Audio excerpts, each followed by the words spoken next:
Sir কি হয়েছে? Sir আপনার ওই বন্ধুরা তো আবার আইছে, সাথে দুজন নিয়েও আইছে। আইসে তো তোমার সমস্যা কি? কি চাই গিয়া দেখো। উনার ভালোর জন্যই কই, উনি বুঝে না, একদিন ঠিকই বুঝবো।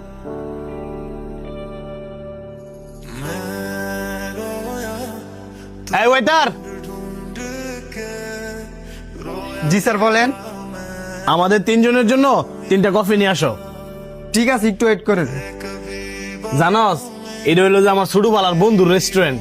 এখান থেকে যদি আমি পেট ভরে খাইয়া বিল না দেওয়া যায়, হ্যাঁ একটা মুয়ের কথা কয় না। কি তোর বন্ধু রেস্টুরেন্ট? তাইলে শুধু কফি অর্ডার দিলি কেন? অন্য কিছু খাওয়াবি না? আরেকদিন খাওয়া মনে, বন্ধুর রেস্টুরেন্ট দেখে যে ফ্রিতে সবসময় ভরপুর খামো, এটা কি হয়? কারণ এটা তো তার ব্যবসা। তাইলে বাদ দে, আজকে কফি খাই। এই যে আপনাদের কফি। স্যার একটা কথা কই, কিছু মনে করেন না। বলো।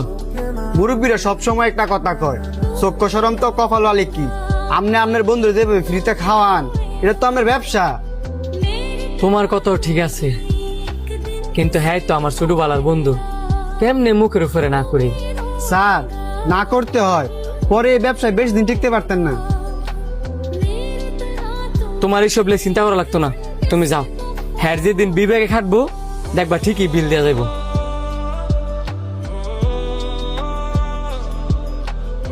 কিরে কি অবস্থা?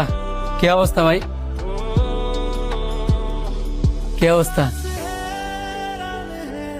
তোর কথাই কইতেছিলাম, ভালো হয়েছে তুই আইসস। হেরা হইলো যে আমার ভার্সিটির ফ্রেন্ড, হঠাৎ করে আমার এলাকায় আইসে ঘুরতে, ভাবলাম তোর রেস্টুরেন্টে নেই। ভালো করছস, নিয়ে আইসস।